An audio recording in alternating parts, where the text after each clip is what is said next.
Some ways to think on paper. One, we've covered one. Solving problems. Take it out of your head and put it on paper. Another one is setting goals. Making these lists we've already started. Here's another good way to think on paper. It's a projects book. Each person you're working with and each project you're working on, get a loose leaf binder and a tab and some pieces of paper behind the tab and do a little continual summary of how it's going between you and that person and between you and that project. I call it a projects book. It is so useful to me. But what's going on between you and this person? When you last got together, what did you talk about? And you got a few notes there. Here's what we talked about the last time we got together. Now when you get together again, you can review that so you'll know better what to talk about. One of the unique characteristics of a journal is that it offers you an effective way to figure it all out. To figure out life, to figure out people, to figure out business dilemmas, and most important of all, to figure out yourself. There is something magical about writing down a problem. It is almost as though in the very act of writing what is wrong, you start to discover ways of making it right. Perhaps the source of this magic lies in the objective perspective that writing affords you. Even though you are describing your problem, your challenge, your life, your uncertainty, and your indecision, the fact that you are writing about it, as opposed to mentally pondering it, creates a space between you and the problem. It is within this space that solutions have room to grow. You see, writing about events and circumstances that occur helps you to clarify exactly what is happening. When we describe life to ourselves only in our minds, our imaginations tend to feed false or distorted information about how things are, positive or negative. When we describe a situation in writing, however, we become more factual, more accurate, and certainly more realistic.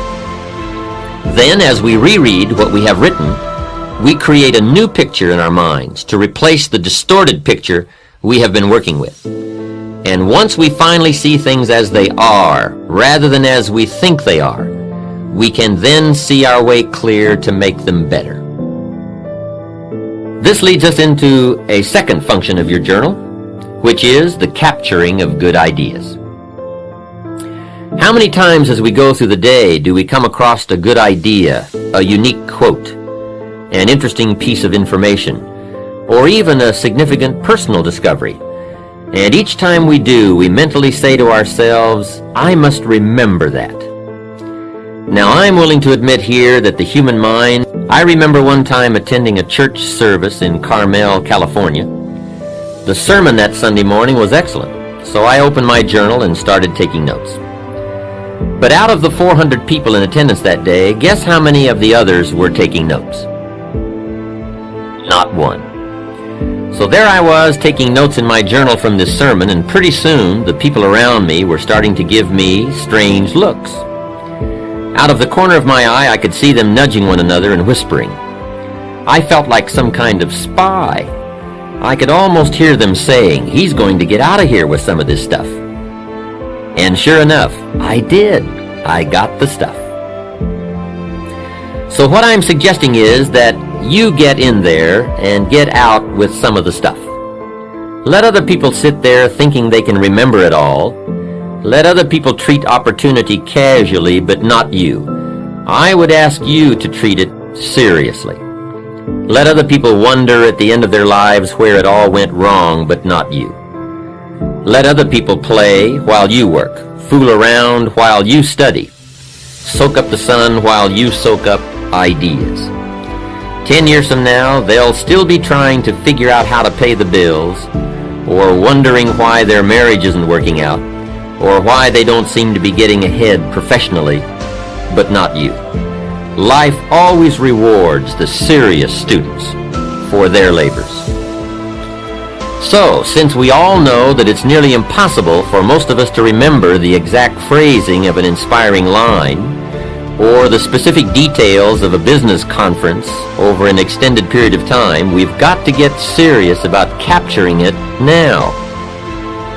Generally, if we wait until the end of the day to describe events and happenings and conversations in our journals, the specific details have already escaped us. At best, we are left with scattered fragments, and it's hard to build an exciting future from mere bits and pieces of the past and present. So I would encourage you to get it all down as it comes your way. Financial ideas, personal development ideas, time management ideas, family ideas, business ideas. Everything you have the good fortune to come across. If an idea is worth listening to, worth reading, worth remembering, then it is also worth capturing in your journal. And there are many reasons for making the effort to capture good ideas, not the least of which is the fact that the simple act of writing something on paper helps to etch the idea more firmly in our conscious minds. To hear it, or see it, or read it is one thing. To take the time and make the mental effort to capture it with paper and pen is so much more. Second, every idea has its time and place. As Victor Hugo once wrote, there is one thing stronger than all the armies in the world, and that is an idea whose time has come. Perhaps the ideas you capture today will not have any specific meaning or purpose in your life at this moment, but ultimately at some future point in time when you march into battle, the armory of ideas you have carefully and conscientiously assembled over the years will serve you well. Here's another interesting phenomenon about ideas. As we collect a variety of thoughts on any given theme or subject, there is a tendency for these individual ideas to come together and form themselves into a whole new idea. Much as the single flakes of snow, when gathered together, can be formed into snowballs and snowballs into snowmen. Or perhaps a more graphic example would be that of the igloo, which is, after all, a dwelling built entirely of tiny snowflakes, which have been compressed by their weight and frozen together over a period of time, such that whole blocks of them may be cut out to build a structure. The successful human being is one who has learned to diversify his interests and gather knowledge from a variety of sources. Gather enough good ideas in one area of life, and you will form a solid block. Gather enough solid blocks together, and you can construct a whole new life.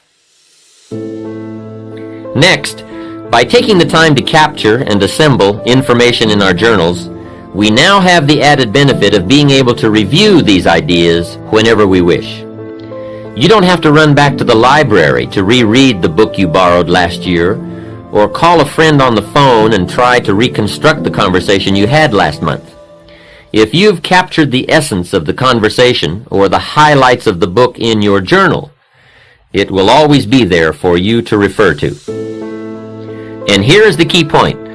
For your journals to have their greatest value, they must be frequently reviewed. You see, writing in journals is merely a way of capturing information, but it is by rereading our journals that we begin the process of translating information into practical knowledge about ourselves, our environment, our relationships, our businesses, our financial affairs, our dreams, and our own better future.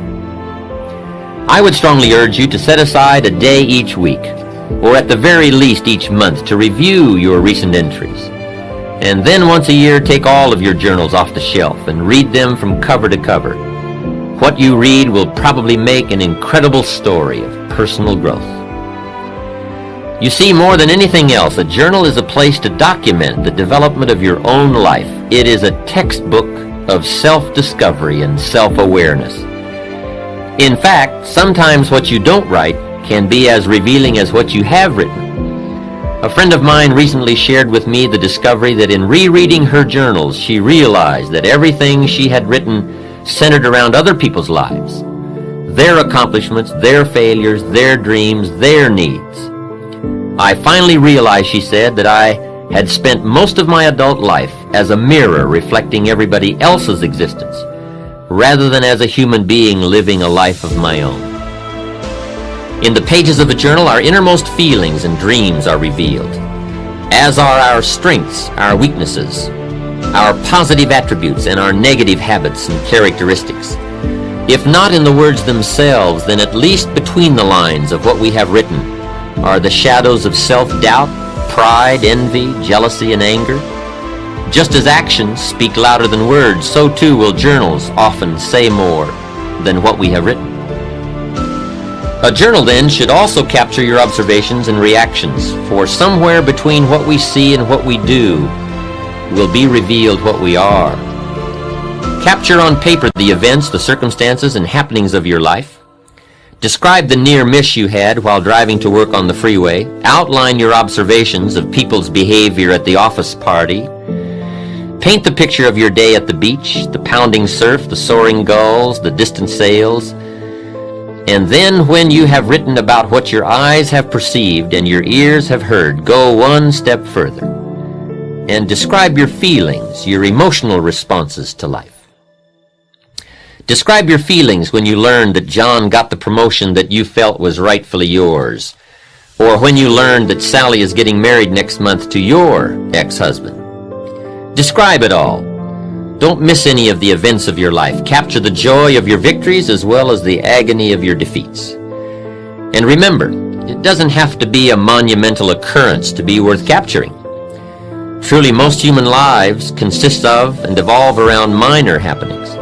So even a minor event and your response to it can have a major impact on how your life turns out.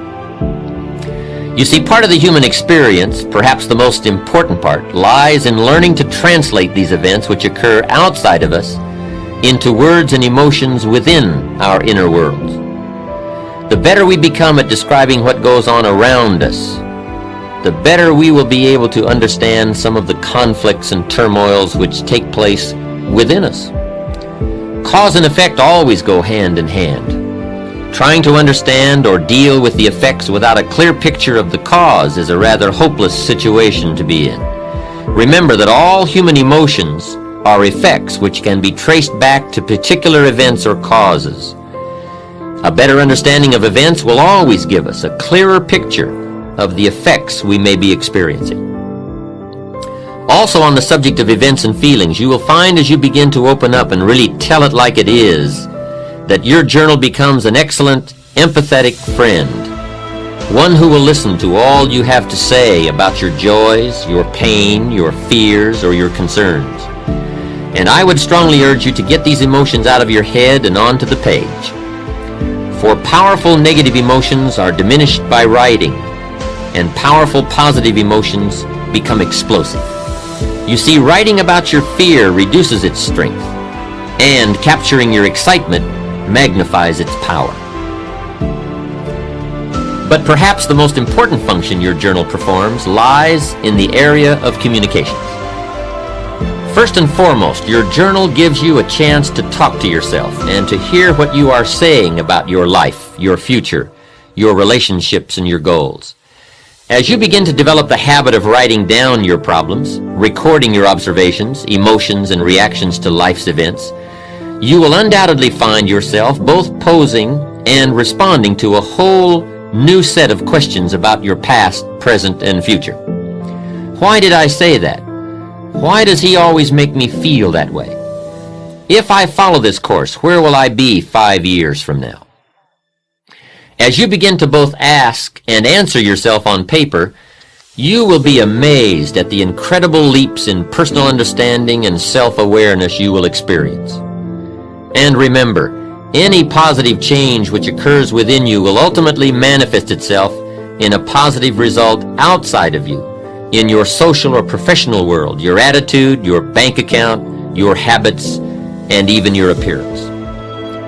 We stand forever exposed to life and to the endless variations that make up the human drama. Our task as human beings is twofold. First, we must effectively translate what is going on around us into terms we can comprehend. And second, we must effectively express what is going on within us into terms the rest of the world can understand. Despite the major technological advances enabling us to communicate globally and perhaps even extraterrestrially, I would suggest that while our means of communication has greatly improved, we are still living in the dark ages when it comes to saying what we mean and understanding the meaning of what is being said. As William James wisely observed, the most immutable barrier in nature is between one man's thoughts and another's. As much as we live together, work together, try together, grow together, discover together, explore together, and even pray together, man is truly an island unto himself, cut off from other human islands by the deep channels of non-communication. Writing in your journal is one of the best ways I know of to develop more effective communication skills. As you become better at describing life to yourself, you will find that you become better at describing yourself to life.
die.